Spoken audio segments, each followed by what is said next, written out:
Setelah ada. Suaranya Silakan, tidak Bu Anis, bisa ya. dengar dengan baik, Pak. Silakan, Bu Anis. Langsung Bu Anis ya. Hah? Langsung. Enggak ada. Oh begitu. Tanpa video intro? Enggak, karena saya di laptop saya tidak ada. Oh, oke, baik. Oke, baik. Saya mulai langsung ya. Bismillahirrahmanirrahim. Assalamualaikum warahmatullahi wabarakatuh. Waalaikumsalam warahmatullahi wabarakatuh. Alhamdulillahirrahmanirrahim. Wa bihi nasta'in wa ala umuri dunia wa din wa salatu wassalamu ala asrafil anbiya'i wal mursalin wa ala alihi wa sahbihi ajma'in amma ba'du. Kepada yang terhormat Direktur Jenderal Pendidikan Islam Kementerian Agama Republik Indonesia, Bapak Profesor Dr. Arli Ramdhani STPMT, yang kami hormati Direktur GTK Madrasah Kementerian Agama Republik Indonesia, Bapak Dr. Haji Muhammad Zain MAG, yang kami hormati Ketua Komponen 3 MEKR Madrasah Reform Kementerian Agama Republik Indonesia, Bapak Dr. Ainur Rafiq MAG, yang kami hormati Kasubdit Bina MAK GTK Madrasah Kementerian Agama Republik Indonesia, Bapak Dr. Anis Maskur MA, yang kami hormati narasumber kita pada pagi hari ini, yaitu Bapak Haji Nur Salim SPDI, yang kami hormati para panitia GTK Madrasah Berbagi, khususnya Akhina Lutfillah MAG selaku Koordinator Kajian Keislaman, dan berikut dengan jajaran kepengurusan Koordinator Kajian Keislaman Pagi, dan hadirin sekalian pemirsa kajian pagi yang dirahmati oleh Allah. Alhamdulillah, puji syukur marilah kita haturkan kepada Allah Subhanahu wa taala karena pagi ini Sabtu 4 Desember 2021 kita masih diberi kesempatan untuk mengawali pagi kita dengan mengikuti kajian keislaman yang diadakan oleh Direktorat GTK Madrasah Berbagi Kementerian Agama Republik Indonesia. Semoga apa yang kita lakukan pada pagi hari ini mampu membawa keridhaan Allah atas diri kita. Amin. Salawat serta salam marilah kita curahkan kepada baginda Rasulullah SAW beserta para sahabat dan para pengikutnya yang senantiasa istiqomah mengikuti jalannya. Hadirin yang kami hormati, pandemi COVID-19 membatasi kegiatan manusia secara langsung. Liburan atau mungkin momen-momen hari raya yang biasanya menjadi kesempatan bersilaturahmi secara langsung selalu diwarnai dengan kegiatan PPKM untuk mencegah penularan COVID-19. Untuk itu telah hadir di tengah-tengah kita Ustadz Haji Nur Salim SPDI yang akan membersamai kita pada pagi hari ini untuk menyampaikan paparannya yang berjudul Memupuk Ukhuwah Islamiyah di Masa Pandemi COVID-19. Sebelumnya, mohon izin untuk membacakan kurikulum vitae beliau. Nama Haji Nur Salim SPDI, tempat tanggal lahir Malang 27 Mei 1972. Beliau tinggal di sebelah desa saya, Bapak Ibu. Jadi kami tinggal di satu kecamatan, yaitu Kecamatan Bulawang. Saya tinggal di Desa Kasri. Beliau tinggal tepat di sebelah desa saya, yaitu Desa Bakalan, tepatnya RT 3, RW 2, Kecamatan Bulawang, Kabupaten Malang. Saat ini beliau menjabat sebagai guru SKI di Madrasah Alia Negeri 2 Malang, satu madrasah dengan saya, dan di MTSN 4 Malang. Riwayat pendidikan beliau menghabiskan masa pendidikan dasarnya untuk MI dan SMP itu di Malang, kemudian beliau melanjutkan SPPT 5 tahun, saya kurang paham ini, di Bahrul Ulum Jombang. Kemudian beliau juga mengenyam pendidikan S1 di Universitas Darul Ulum Jombang, dan saat ini beliau sedang belajar menempuh gelar S2 di IAI Al-Qolam Malang. Pengalaman organisasi beliau pernah menjabat dan sampai hari ini masih menjabat sebagai Ketua Ranting NU Desa Bakalan periode 2019 dan sampai 2024. Sebelumnya pada periode 2014-2015 beliau juga menjabat sebagai Ketua Ranting NU. Beliau juga Ketua Pembina Yayasan Hasyim Asy'ari di Malang. Pengalaman mengajar beliau sangat banyak, antara lain guru SPPT Bahrul Ulum Tambak Beras Jombang, kemudian di MAK Bahrul Ulum Tambak Beras Jombang, MTSN Bahrul Ulum Tambak Beras Jombang, dan lain sebagainya. Ini banyak sekali Bapak Ibu di Jombang sana, sampai ini ada MTSN Salafiyah Tangerang, SMA Islam Pujer, ini saya nggak tahu di mana. Dan kemudian beliau sebelum di Madrasah Aliyah Negeri 2 Malang dan MTSN 4 Malang, beliau mengajar di tempat di mana saya pernah mengenyam pendidikan SMP MTS gitu ya. Saya dulu bersekolah di MTSN 2 Malang dan beliau pernah mengajar di sana sebelum ke MAN 2 Malang dan MTSN 4. Baik, langsung saja kami haturkan kepada Ustadz Nur Salim. Mohon izin menyapa beliau dulu. Ustadz Nur Salim, Assalamualaikum. Waalaikumsalam. Alhamdulillah. Sehat hari ini Ustadz ya? Siap untuk menyampaikan kajiannya? Insya Allah. Oke, baik. Kami haturkan kepada Ustadz Nur Salim, mungkin kita bisa menyampaikan paparannya, mungkin sekitar 30 menit atau mungkin 40 menit maksimal. Setelah itu kita lanjutkan dengan tanya jawab. Kepada beliau kami haturkan. Monggo, Pak. Terima kasih kepada Ibu Anis selaku moderator. Assalamualaikum warahmatullahi wabarakatuh. Waalaikumsalam warahmatullahi wabarakatuh. Bismillahirrahmanirrahim. Alhamdulillahirabbil alamin. Alladzi bi ni'matihi tatimmus sholihat. La ilaha illallah wahdahu la syarika lahu. Anna sayyidana Muhammadan abduhu wa rasuluh. Abdulur rusuli wa asyraful ibad. Allahumma salli wa sallim wa barik ala sayyidina Muhammad wa ala alihi wa sahbihi ajma'in, amma ba'd. Al-mukarramun, para alim ulama, para kiai, para ibu nyai, para guru yang kami hormati dan kami muliakan jajaran Kementerian Agama Republik Indonesia, yang kami hormati dan kami muliakan jajaran yang terlibat langsung dalam kegiatan kajian keislaman di pagi hari ini. Semoga senantiasa diberi kesehatan oleh Allah Subhanahu wa taala, diberi umur panjang oleh Allah taala, dan diberi keberkahan hidup oleh Allah Subhanahu wa taala, diberi rezeki yang barokah. Pertama-tama marilah kita haturkan puji syukur kehadirat Allah Subhanahu wa taala atas limpahan rahmat, nikmat, hidayah dan maunahnya yang telah memberikan kepada kita kesehatan, kenikmatan yang tiada tara. Mudah-mudahan kita tercatat sebagai hamba Allah yang selalu bersyukur kepadanya. Dan alhamdulillah pada pagi hari ini kita bersyukur atas nikmat dan takdir Allah sehingga kita di pagi hari, mengawali kita hidup di pagi hari ini diberi kesempatan untuk bisa menuntut ilmu bersama-sama. Mudah-mudahan ilmu yang kita pelajari, yang telah kita dapatkan, semoga bisa kita amalkan dan semoga kelak mendapatkan ridho dari Allah Subhanahu wa taala. Salam dan salam semoga tetap terlimpahkan kepada junjungan kita baginda Rasulullah Shallallahu Alaihi Wasallam yang telah memberikan tauladan kepada kita dalam semua hal kehidupan, baik kehidupan di dunia yang tentunya termasuk menjadi panutan kita yang mengantarkan kita, membawa kita menuju jalan yang diridhoi oleh Allah Subhanahu wa taala. Bapak Ibu yang dimuliakan oleh Allah Subhanahu wa taala, mengawali kajian pada pagi hari ini kita membaca bismillah dengan niat yang ikhlas. Semoga apa yang diberikan oleh Allah kepada kita dijadikan oleh Allah ilmu yang barokah, yang manfaat. Bapak Ibu yang dimuliakan oleh Allah, kami kemarin diminta setidaknya ada beberapa judul yang disampaikan oleh Bapak penanggung jawab, Bapak Lutfillah, ya, yang memang luar biasa bisa mengkondisikan. Jadi termasuk melakukan satu sunatan hasanatan begitu.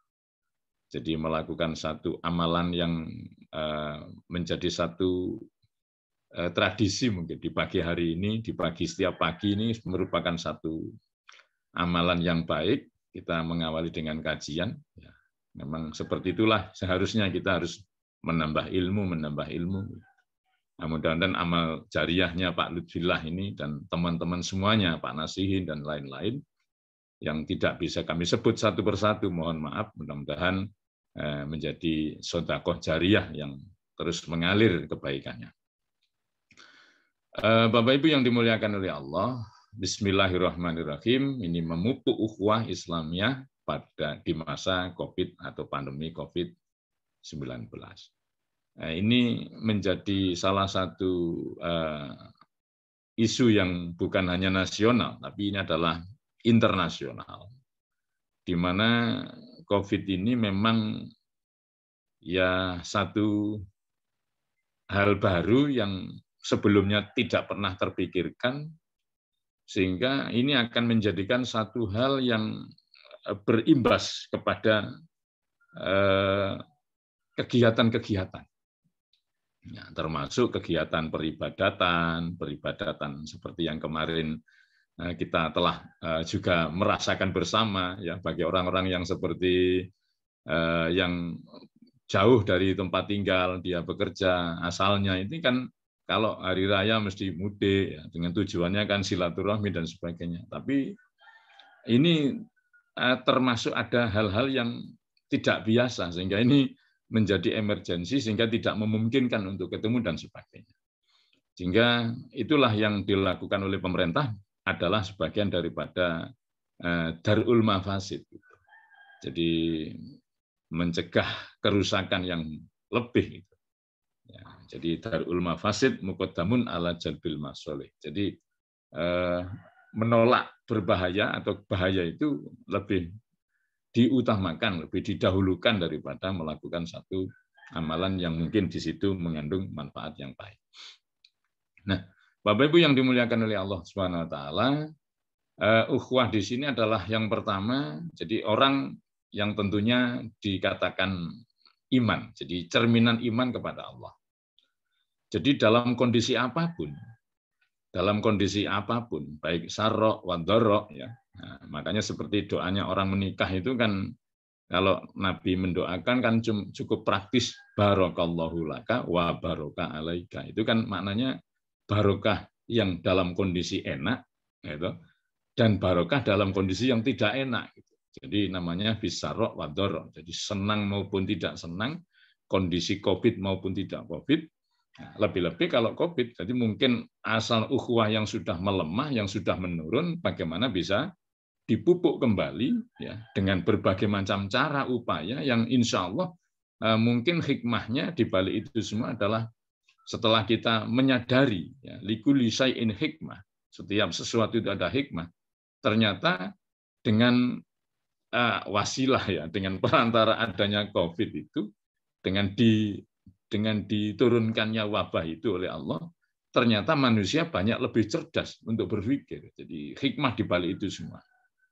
Sehingga seperti pagi hari ini kita bisa silaturahmi secara ukhuwah, secara media sosial, ya, artinya dengan melalui Zoom meeting dan sebagainya, ya.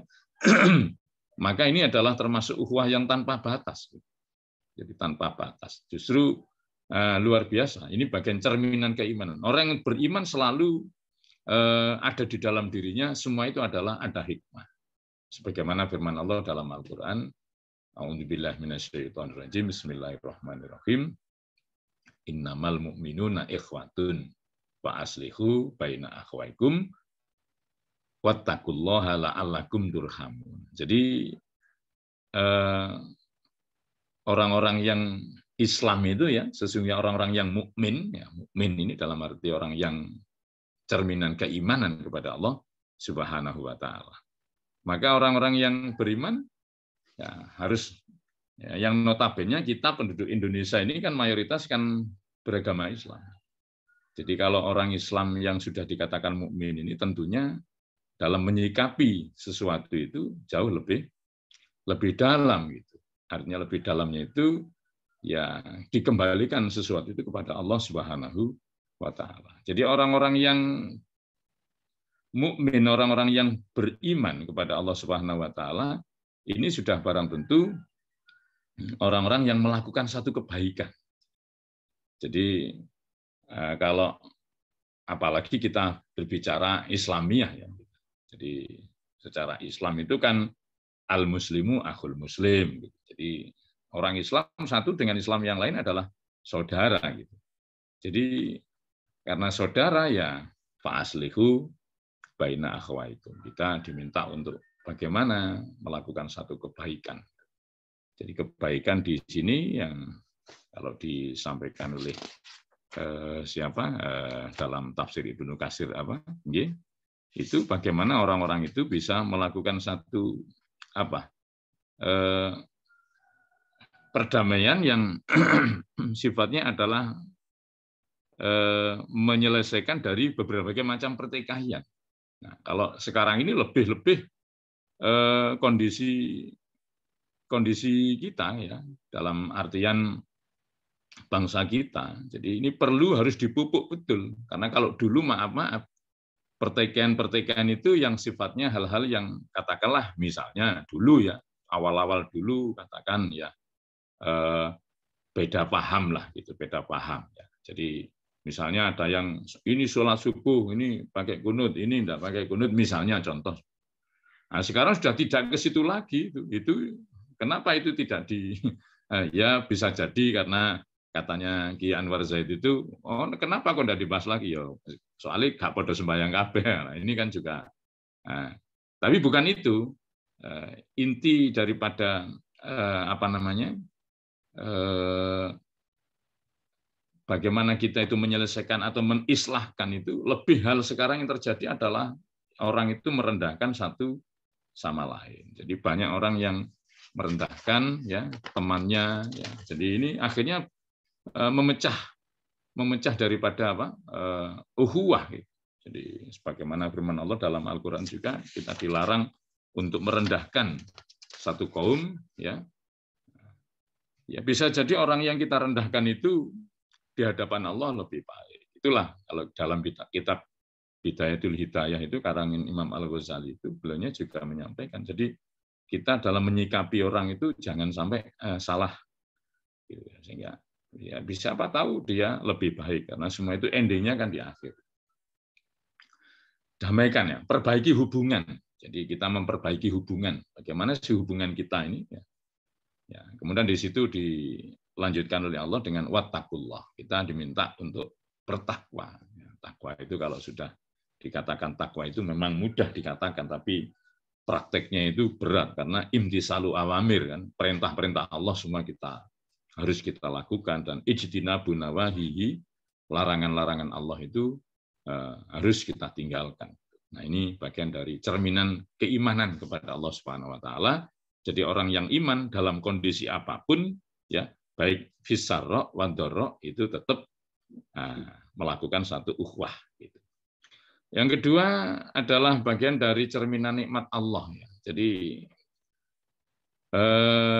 Allah itu memberikan nikmat ya. Nikmat Allah itu salah satunya ya. Kalau rahmat dikatakan rahmat ya. Nikmat Allah di dalamnya ada rahmat Allah ya. Yang bisa kita tahu bahwa Allah itu mempunyai 100 rahmat. Yang diturunkan oleh Allah ke dalam bumi ini adalah satu rahmat dan yang 99 itu kelak nanti akan diberikan di akhirat. Nah, salah satu rahmat Allah itu adalah bagian yang kita rasakan, di mana di situ termasuk di dalamnya kasih sayang, gitu, kasih sayang. Dan kasih sayang ini termasuk mutiara, gitu, di mana Rasulullah itu di saat menjelang wafat itu kemudian malaikat Jibril itu ditanya oleh Rasulullah, wahai malaikat Jibril, apakah engkau setelah aku wafat kamu akan turun ke bumi ini? Maka beliaunya katakan, iya ya Rasulullah, kami akan turun, saya akan turun ya ke bumi ini untuk mencabut 10 daripada mutiara. Nah, salah satunya adalah yaitu kasih sayang. Jadi adalah kasih sayang di antara sesama makhluk, itu di antara daripada mutiara-mutiara yang akan dicabut oleh malaikat setelah wafatnya Rasulullah Shallallahu Alaihi Wasallam. Nah, di sini nikmat wa'tasimu bihablillahi jami'a wala tafarraqu. Jadi kita diminta oleh Allah untuk berpegang teguh ya dengan tali Allah, agama Allah ya. Wala tafarraqu, dan jangan bercerai-berai. Jadi memang ada pepatah bersatu kita teguh. Bersatu ini orang satu kenikmatan. Indonesia ini bisa bersatu adalah bagian daripada nikmat Allah. Karena bisa saja Allah akan mencerai-beraikan. Bisa saja Allah mencerai-beraikan. Tapi Allah dalam hal ini adalah memberikan satu kenikmatan. Kenikmatan di mana ini adalah cerminan nikmat Allah yang diberikan kepada kita. Wadzkuru nikmatallahi 'alaikum idz kuntum a'da'an fa'alafa baina qulubikum fa asbahtum bi nikmati ikhwana. Jadi kita diminta oleh Allah, cobalah nikmat-nikmat Allah yang sudah diberikan kepada kita. Jadi dulu kita itu bermusuhan dan sebagainya. Nah, ini HP kok kepanasan ya. Bapak Ibu yang dimuliakan oleh Allah, berikutnya adalah ukhuwah Islamiyah ya. Jadi secara teori itu ya intinya persaudaraan. Nah, kemudian secara istilah adalah kekuatan iman dan spiritual yang diberikan oleh Allah kepada hambanya yang beriman dan bertakwa untuk menumbuhkan rasa kasih sayang dan saling percaya terhadap saudara. Ini kasih sayang. Jadi ini adalah bagian daripada mutiara yang memang perlu terus dipupuk. Bahkan ukhuwah Islamiyah itu pernah diceritakan ya dari orang yang manfaatnya silaturahmi yang salah satunya adalah bisa menambah umur, ya, menambah rezeki. Ya. Fal yasil rahimah ini kan dalam rangka untuk apa? Kasih sayang. Ini menurut Profesor Quraisy Shihab ya, persaudaraan yang Islam itu artinya persennya diajarkan oleh Islam. Jadi seperti halnya Nabi ketika berhijrah ke Madinah. Ya, itu yang beliaunya lakukan di samping pertama memang membangun masjid. Ya. Yang kedua setelah dibangun masjid itu beliaunya adalah ya punya misi adalah mempersaudarakan. Jadi kaum muslimin yang dari muhajirin dengan ansor ini dipersaudarakan. Nah, ini bagian daripada misi. Sehingga ini kalau tidak bersaudara jelas mana mungkin bisa membangun. Termasuk Indonesia di negara kita. Tidak akan bisa pemerintah membangun kalau kondisi rakyatnya tidak bersatu, tidak saling bersaudara. Jadi inilah satu pentingnya kita pupuk, apalagi dalam kondisi pandemi yang memang wallahu alam ini kondisinya juga masih seperti ini. Entar lagi ada PPKM apa namanya itu. Jadi ya itulah kita ikuti karena itu adalah ulil amri kita yang tentunya tadi di awal sudah kita sampaikan itu adalah bagian daripada kebijakan yang itu punya nilai positif gitu, kepada kita sebagai orang Islam harus mentaatinya. Gitu. Kemudian ya ini penjelasan beberapa makna makna akhun itu ada yang pertama bisa diberi makna saudara kandung itu kalau dalam firman Allah surat An-Nisa ayat 23 itu ini artinya diharamkan atas kamu mengawini ibu-ibu ya. Di situ ada akhwatukum itu adalah maknanya apa? Saudara-saudara yang perempuan. Jadi itu berarti bermakna yang bermakna keturunan. Kemudian yang berikutnya ya nanti kita lebih enak tanya jawab ya. Jadi ini yang bermakna akhun ya, yang bermakna hubungan keluarga. Kemudian yang ketiga adalah bermakna masyarakat walaupun berselisih paham ya. Jadi ini ada ceritanya Nabi Daud itu. Jadi ini satu contoh yang memang maknanya adalah luas gitu. Sehingga kita ketika menyikapi namanya ukhuwah itu harus luas gitu. Jangan sebatas kalau enggak golongan saya enggak gitu. Jadi karena itu yang terjadi. Jadi banyak orang wah kalau enggak golongan saya enggak itu najis lah, itu apalah gitu dan sebagainya dan sebagainya. Jadi ini penting kita tanamkan, ya termasuk karena ini kaitannya dengan NKRI, termasuk kaitannya adalah Indonesia yang memang beragam, ya, di mana kalau kita tidak bisa menyamakan rasa persaudaraan, rasa apa namanya ukhuwah, ya gitu, tentunya akan menjadi cerai-berai. Jadi bercerai kita akan runtuh buyar gitu. Ya. Bukan dimaknani bersatu kita teguh, bercerai terus kawin lagi begitu. Itu bukan kaitannya gitu. Nah, ini kadang-kadang orang bermakna yang plesetannya seperti itu.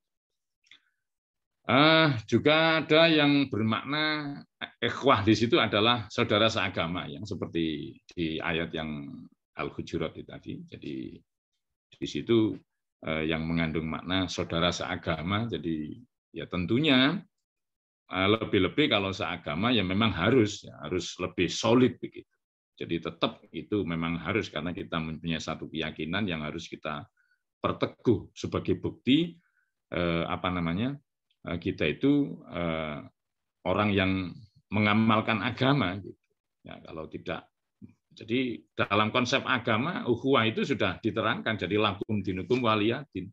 Jadi untukmu agamamu, untukku agamaku. Nah, untukku agamaku, untukmu agamamu. Jadi itu adalah bagian dari bagaimana cara memupuk ukhuwah yang memang di Indonesia yang notabene adalah agama yang sangat banyak. Jadi bagaimana kalau tidak kita pupuk, kita jadikan satu kekuatan itu yang termasuk modal dasar itu kan memang diantaranya adalah keamanan. Jadi beribadah juga nyaman. Kalau tidak ada ukhuwah kan saling menyerang dan sebagainya. Kemudian ada beberapa hadis ya yang kaitannya dengan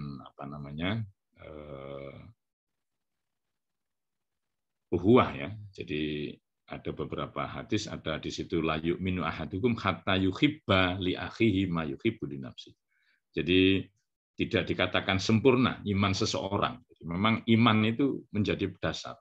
Jadi termasuk kalau kita bertetangga itu kan ada hadis mangkana yu'minu billahi wal yaumil akhir fal yukrim jaro fal yukrim dhaifa dan sebagainya. Itu adalah kaitannya dengan keimanan. Jadi yang kita tanamkan karena kita mayoritas bangsa Indonesia, negara di Indonesia ini yang mayoritas agama Islam harus menjadi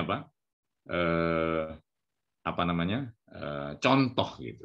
Dan kebanyakan kita ini masih belum bisa memperlakukan itu sehingga maaf saja ada yang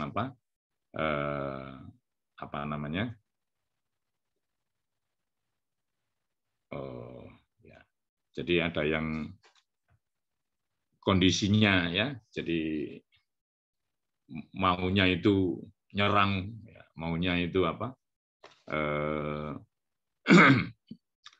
ya menjelekkan gitulah. Jadi ada orang-orang yang seperti itu. Jadi ini bagian dari tantangan kita, orang-orang Kementerian Agama, bagaimana kita memberikan satu contoh. Sehingga di situ ada hadis lain, itu ada dalam hadis di dalam kitab Riyadhus Shalihin itu yang redaksinya di situ ada al-muslimu akhul muslim la yakhunuhu wa la yakdzibuhu wa la yahduluhu. Kulul muslim ala muslim haramun irduhu wa maluhu wa damuhu. Jadi konteks-konteks yang memang mengajarkan ukhuwah ini dalam hadis cukup banyak sekali.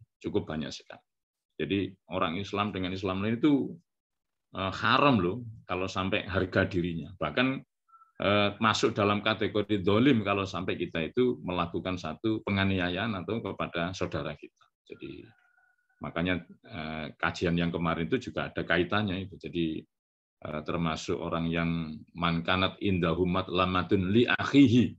Jadi siapa yang mempunyai kedoliman kepada saudaranya. Itu hadisnya ya falyatahalalhu minhu al yauma. Jadi hendaklah segera minta halalnya, minta ridhonya. Jangan sampai menunggu ya. Tradisi kita kadang-kadang kan sing ngenteni riyoyo dan sebagainya. Jadi untuk memupuk persaudaraan ukhuwah jangan sampai nunggu itu. Bahkan ancamannya layat hulul jannah qati'ir rahim. Jadi orang Nabi pernah bersabda tidak akan masuk surga orang-orang yang yang memutus tali persaudaraan itu. Bapak Ibu yang dimuliakan oleh Allah, para zumiyun zumiyat yang dimuliakan oleh Allah Subhanahu wa taala. Itu satu hadis. Berikutnya ada hadis lagi masih dalam artian untuk memperkuat kita supaya tidak saling orang kita ini la tabaghadu wa la tahasadu ya. Jadi jangan saling membenci, jangan saling mendengki, jangan saling memusuhi. Jadi wakunu ibadallah ikhwan. Jadi hendaklah kita itu menjadi hamba-hamba Allah yang bersaudara, yang ya itu tadi. Jadi termasuk ada dalam satu hadis ada 7 golongan yang salah satunya adalah rajulani tahabbani fillah. Orang yang saling mengasihi, orang yang saling mencintai karena Allah ini termasuk kelak akan mendapatkan perlindungan Allah. Yauma la dhilla illa dhilluh. Di saat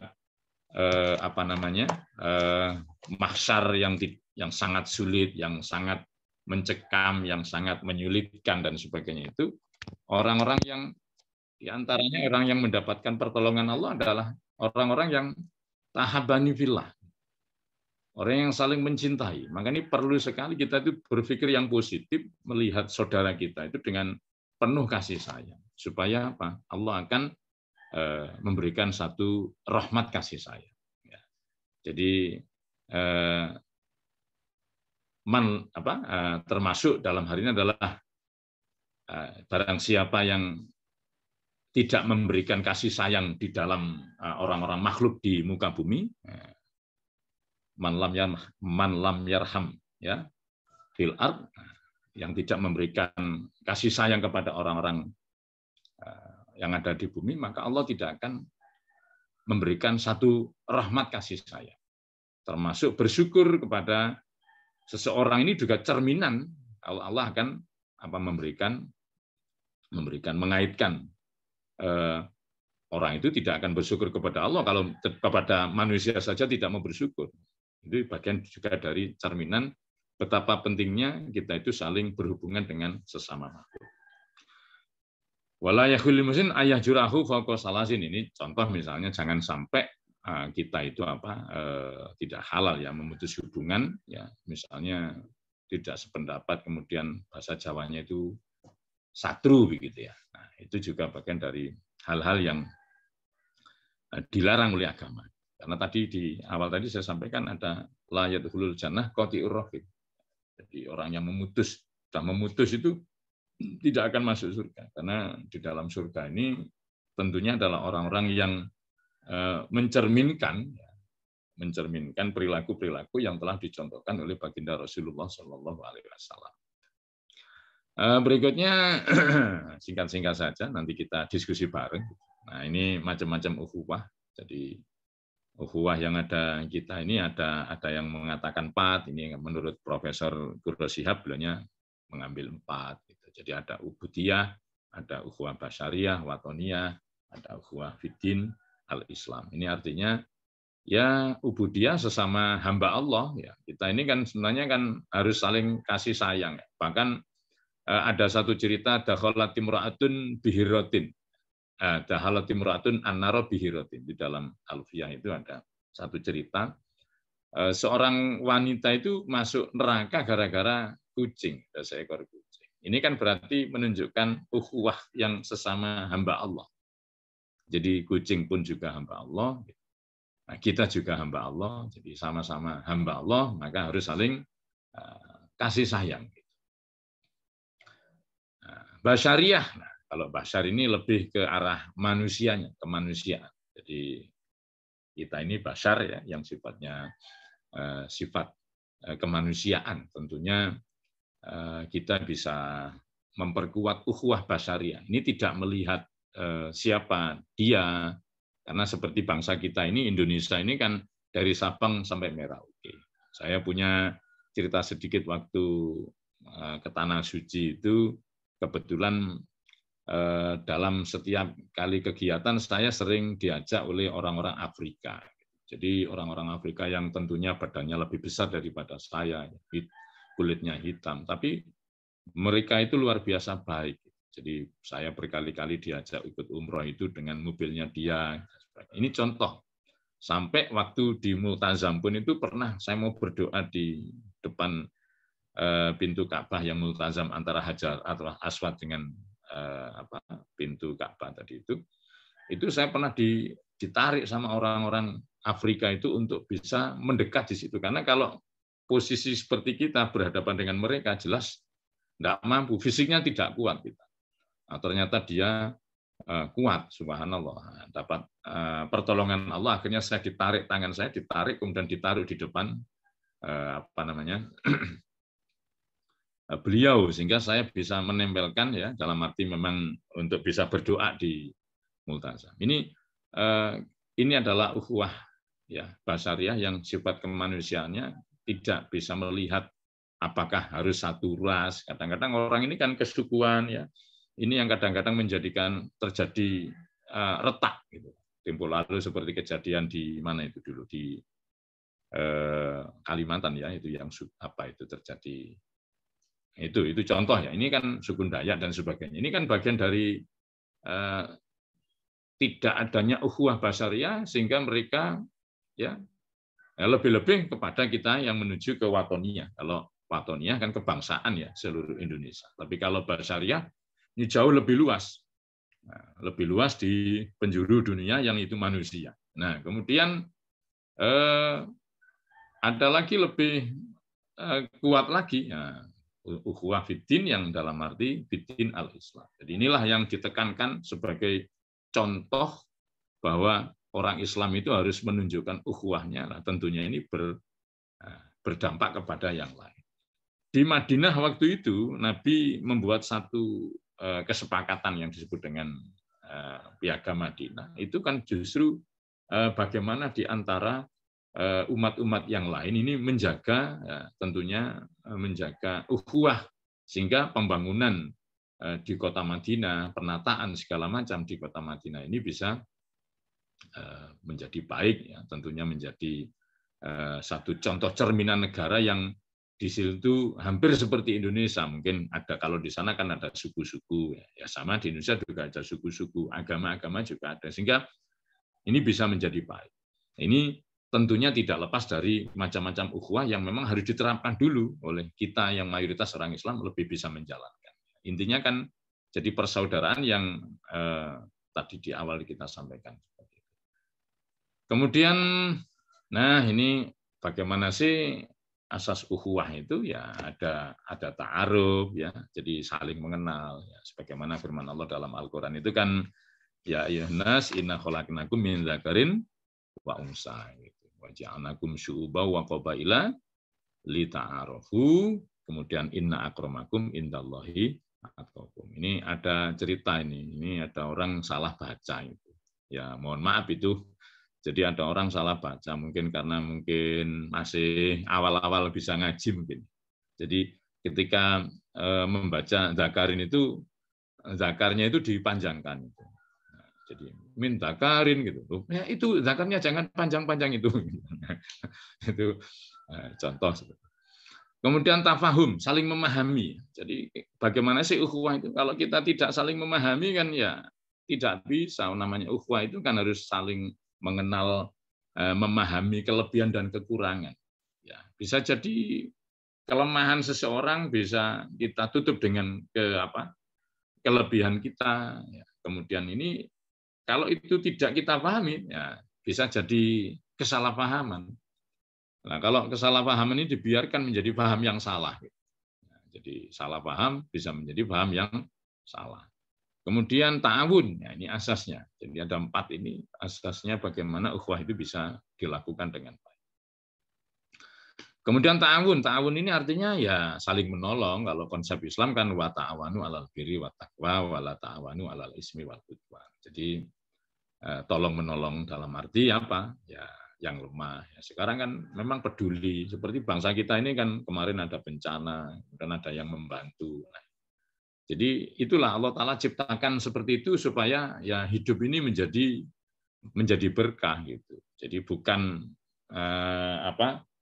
menimbulkan kesenjangan yang semakin tajam.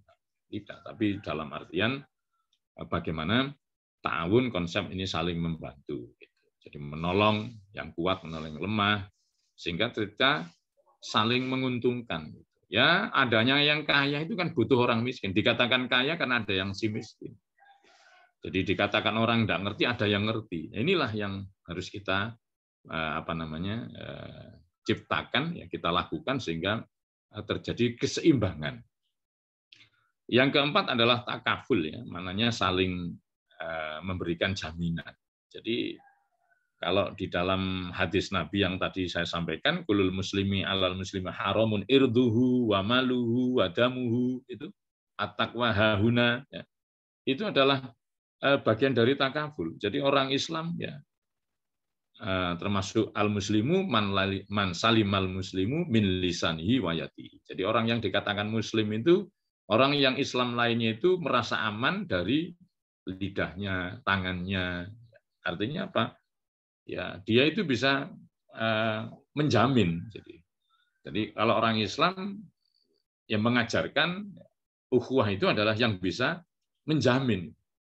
Nah, kalau kadang-kadang yang terjadi malah orang yang dekat itu. Jadi kalau Imam Al-Ghazali di bab-bab akhir di Bidayah itu, beliaunya sampaikan orang yang banyak melakukan kesalahan atau melakukan hal-hal yang membahayakan tentunya adalah orang yang paling dekat, orang dekat. Jadi maka jangan mencari banyak musuh dari orang-orang yang dekat. Jadi itu adalah satu contoh. Makanya harus ada takabul, harus ada jaminan. Ada jaminan kalau orang Islam ini aman gitu loh. Kalau kita di Indonesia ada jaminan orang-orang minoritas di Indonesia bisa menjalankan aktivitasnya tanpa ada intimidasi, tanpa ada tekanan dan sebagainya. Jadi itu orang Islam harus memberikan satu contoh, gitu, memupuk, lebih-lebih di masa tadi saya sebutkan di masa pandemi seperti ini. Kalau tidak kita pupuk dengan baik, ya maka tentunya akan terjadilah cerai-berai dan sebagainya. Kemudian ini yang pembentukan ukhuwah, karena ini kita berbicara bangsa Indonesia, ya, jadi kaitannya dengan NKRI harga mati. Tentunya ya kita harus menunjukkan bahwa kita ini sama-sama punya nasib satu bangsa yang sama. Jadi jangan sampai kita itu ada bangsa kita yang didolimi, yang disakiti, kemudian kita tidak membelanya.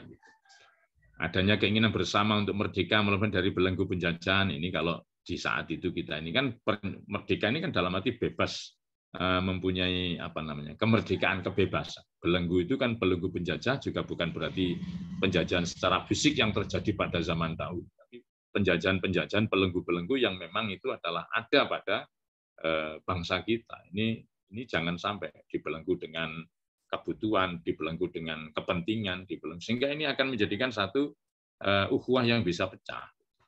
Nah, makanya karena tadi itu, jadi bangsa kita ini bangsa yang cukup luas, kemudian maka kita perlu memupuknya dengan landasan-landasan kita sebagai orang Islam, ya tentunya harus kita betul-betul sebagai teladan, sebagai contoh perilaku yang telah dicontohkan oleh baginda Rasul, bagaimana bersikap kepada saudara-saudara kita. Adanya kesatuan tempat tinggal, ya ini adalah bagian dari Sabang sampai Merauke, ya ini bagian dari watonia. Ayo kita jaga watonia kita.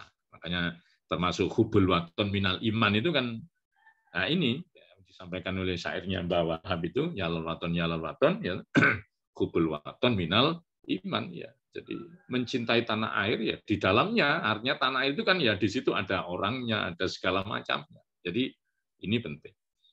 Kemudian adanya cita-cita bersama untuk mencapai kemakmuran. Ini penting. Jadi baldatun thayyibatun wa rabbun ghafur sebagai kemakmuran, keadilan yang memang Allah ridhoi dalam satu bangsa. Jadi kita harus bagaimana orang Islam memberikan satu contoh yang memang harapannya adalah dengan tujuan bersama, cita-cita bersama, adanya kemakmuran, adanya keadilan. Ya. Jadi masing-masing mendapatkan keadilan yang sama, ya. Jadi kemakmuran yang sama.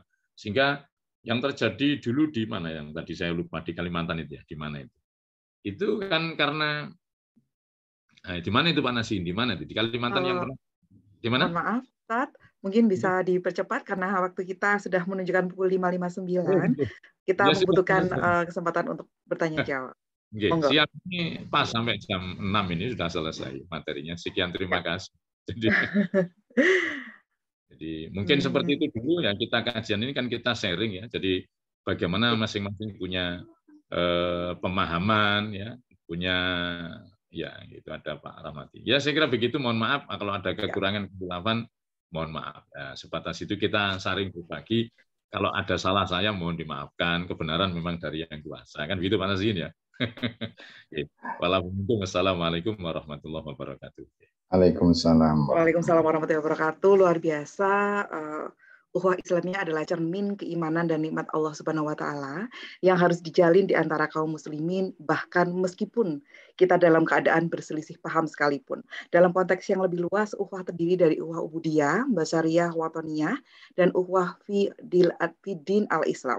Ukhuwah dijalin agar kita saling mengenal, saling memahami, saling tolong-menolong, dan saling memberi rasa aman sehingga dengan ukhuwah yang terjalin indah, NKRI dapat berdiri kokoh dan GTK Kementerian Agama Republik Indonesia diharapkan berada di garda terdepan untuk menjadi teladan dalam berukhuwah. Diaturkan terima kasih kepada Ustadz Haji Nur Salim atas paparannya. Selanjutnya kami berikan kesempatan kepada para audiens yang ingin mengajukan pertanyaan. Saat ini sudah ada 2 Ustadz yang raise hand. Langsung saja kesempatan pertama kami berikan kepada Akhina Lutfillah, Koordinator Kajian Keislaman Pagi.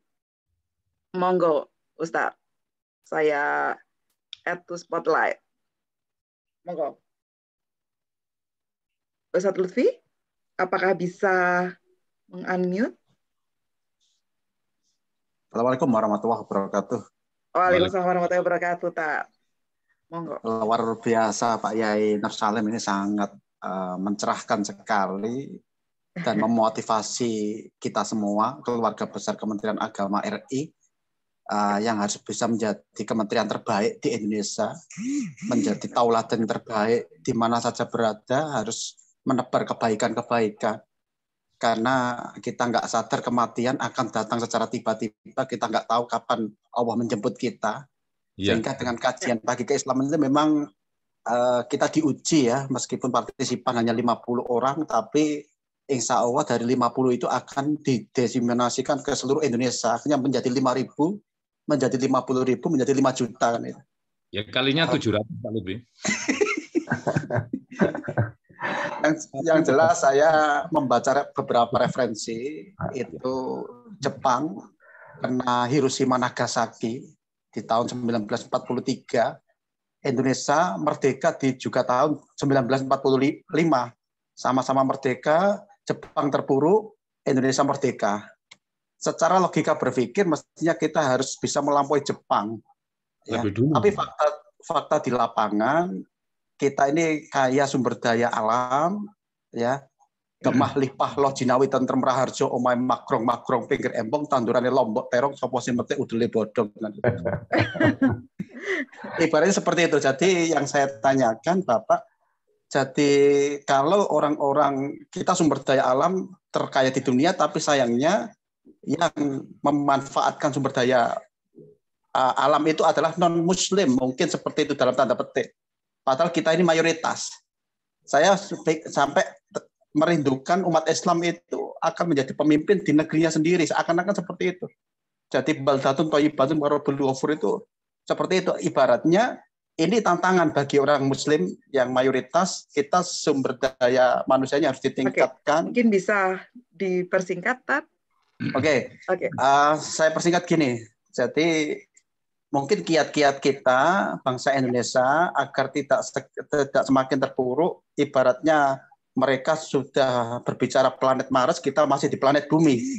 Nah, sebagai guru, langkah apa yang kita lakukan untuk menyiapkan generasi-generasi emas di 2045 mereka menjadi pemimpin hebat? Menggantikan pemimpin saat ini itu kiat-kiat kita apa? Sebagai seorang guru maupun sebagai seorang mubalik yang menyampaikan amar ma'ruf nahi mungkar. Saya kira itu. Terima kasih. Assalamualaikum warahmatullahi wabarakatuh. Oke, baik. Waalaikumsalam warahmatullahi wabarakatuh. Berikutnya kami haturkan kepada Ustadz Rahmadi Salman untuk menyampaikan pertanyaannya. Monggo Ustadz Rahmadi. saya ask to unmute. Bisa, Tat? Oke, bisa. Oke. Oke. Assalamualaikum warahmatullahi wabarakatuh. Makasih Bu Anis. Ya. Terima kasih luar biasa pagi ini kajian tentang ukhuwah ya. Mungkin langsung saja.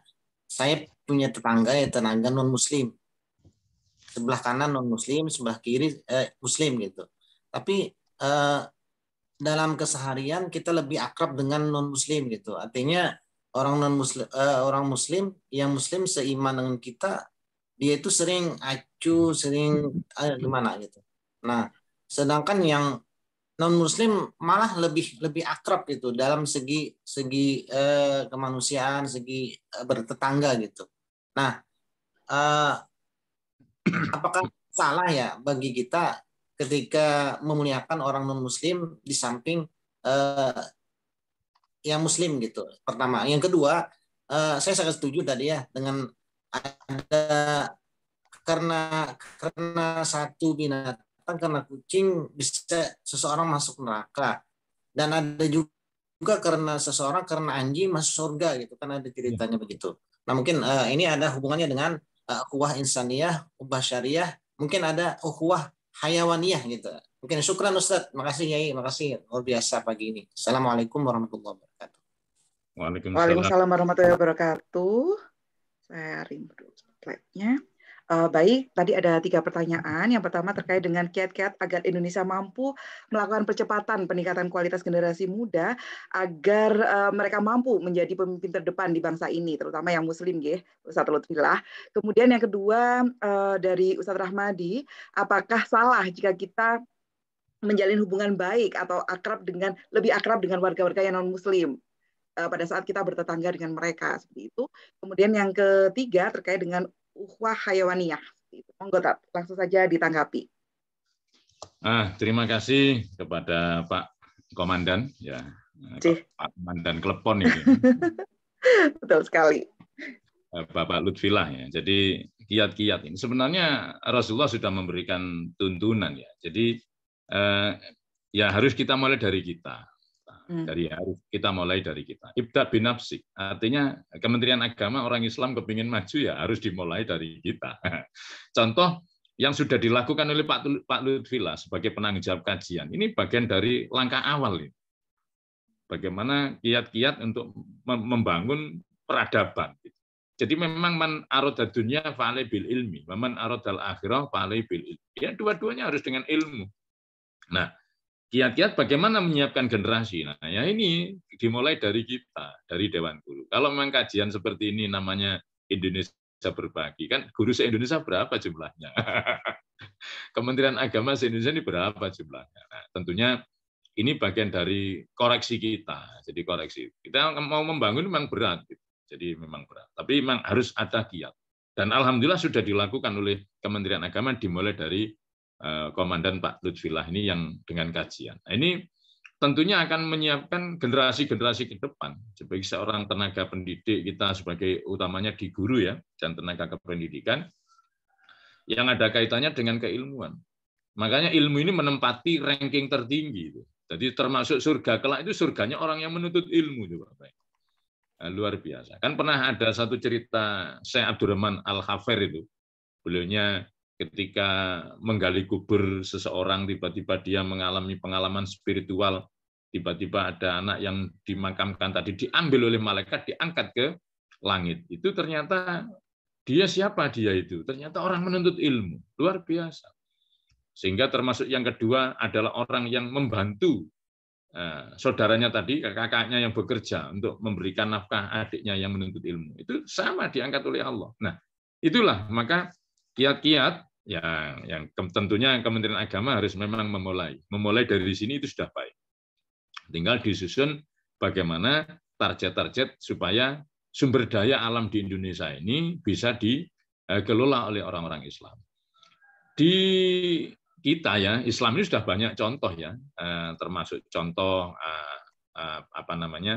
peradaban yang pernah menjadi peradaban keemasan lah gitu.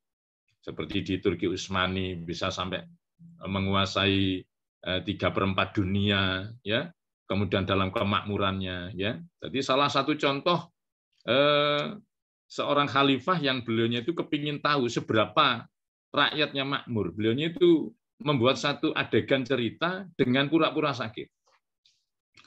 Jadi Khalifah Al-Malik beliaunya mengatakan, coba wahai para Perdana Menteri, para pegawai-pegawai, saya ini sakit. Saya carikan obat. Obatnya adalah bata dari rumah orang yang belum dilepo. Bahasa kasarnya begitu. Ada rumah yang baru dipakai bata, belum dipelur. Itu obatnya. Nah, ternyata semua kerajaan sibuk mencari rumah yang belum dilepo. Ternyata tidak menemukan. Akhirnya Al-Malik Khalifah langsung mengatakan, Alhamdulillah, saya sudah sembuh. Nah, kenapa? Yaitu hanya satu trik bagaimana melihat bangsanya makmur atau tidak. Nah, kita sebagai Kementerian Agama, sebagai garda terdepan di agama Islam, ya tentunya di keagamaan dan tentunya kita di pendidikan, sudah barang tentu harus kita memulai. Jadi tentunya bagaimana kita siapkan. Ya 10-15 tahun ke depan, 20 tahun. Karena harus dari mulai pemuda sekarang. Karena Subhanul An, Rijalul Ghad. Pemuda sekarang yang kita siapkan adalah pemimpin masa depan. Nah kalau sekarang sudah pemuda-pemudanya ini kecanduan game semua, kan repot nanti ini. Nah, gitu.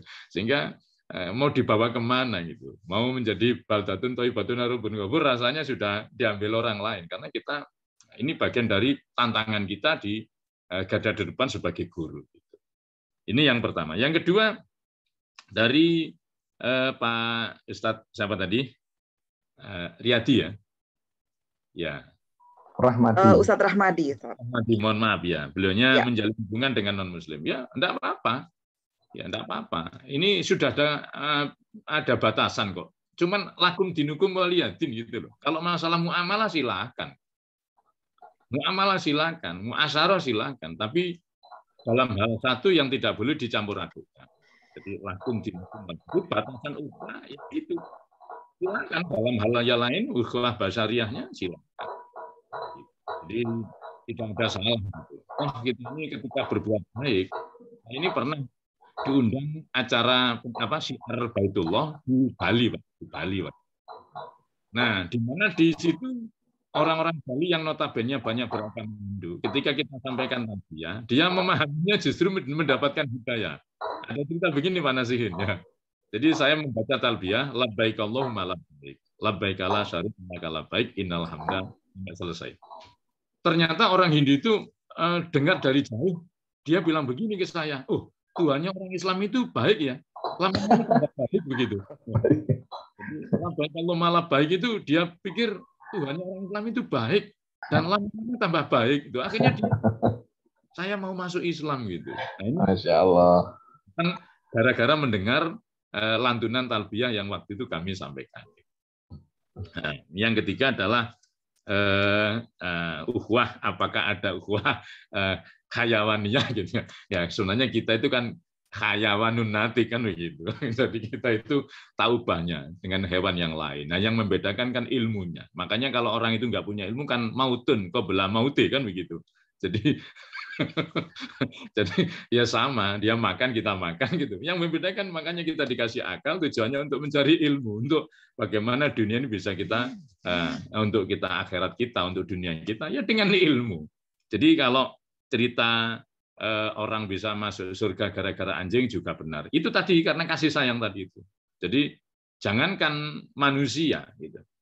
Makanya ketika dalam fikih itu ya, ketika ada orang non muslim mati, orang Islam ini kewajiban apa? Ya, kewajibannya kan bagaimana dia ditanamkan sebagai memuliakan kan gitu.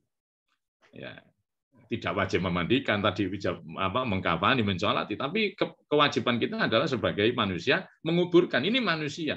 Ya, kita kuburkan.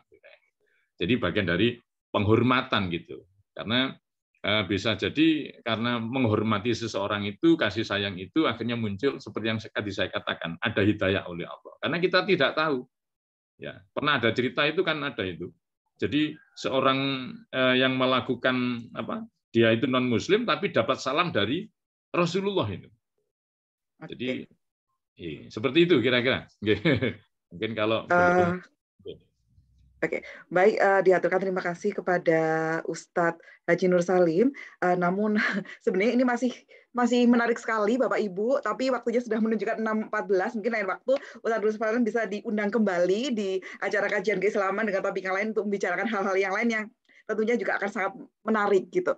Namun karena waktu sudah menunjukkan 6.14, kami mohon kepada Ustadz Nur Salim untuk memberikan closing statement. Namun sebelumnya kami mohon berkenan karena kami di kajian keislaman pagi itu Ustadz ada berbagai macam kerjasama gitu yang menemani Ustadz Lutfillah untuk menyelenggarakan kegiatan ini, dan salah satu di antaranya adalah keluarga kita, moderator kita yang moderator kita yang sudah lama sekali tidak membersamai kita dikarenakan beliau sedang sakit, yaitu Ibu Tati Fariha, yang beliau juga adalah bendahara MGMP Fikih MA Provinsi Jawa Timur. Mohon berkenan untuk memimpin, mendoakan beliau agar segera diberi kesembuhan oleh Allah Subhanahu wa taala. Kemudian mohon berkenan untuk memberikan closing statement sebelum saya menutup kajian pagi. Kepada Ustadz Nur Salim kami haturkan monggo. Termasuk Bu Komalasari, Bu. Oh nggih, termasuk Bu Komalasari Istiqomah kita. Jamaah Istiqomah kita yang habis kecelakaan. Oh iya. Baik. Sebelum kita berdoa sebagai closing statement, ya kami berharap ya mudah-mudahan apa yang kaitannya kajian pagi hari ini, ukhuwah ini kita bisa terapkan dalam kehidupan sehari-hari kita sehingga kita menjadi teladan yang baik, mengikuti teladan baginda Rasulullah. Setidaknya berapa persen yang bisa kita ikuti supaya kita ini bisa menjadi bermanfaat, menjadi khairun nas ya, yang bisa bermanfaat kepada manusia tentunya dengan sikap-sikap kita demikian. Yang berikutnya mari kita memohon kepada Allah, kepada saudara kita yang sakit, ya mudah-mudahan disembuhkan oleh Allah Subhanahu wa taala. Amin. Innatul qabul wa tamamul husnul ma'mul. Allahumma rabban nas adibil basa wasfihima antas safila sifaila syufauka la yughadiru saqaman wala alama bi barakati Rasulullah sallallahu alaihi wasallam. Al-Fatihah. Alhamdulillah. Bismillahirrahmanirrahim.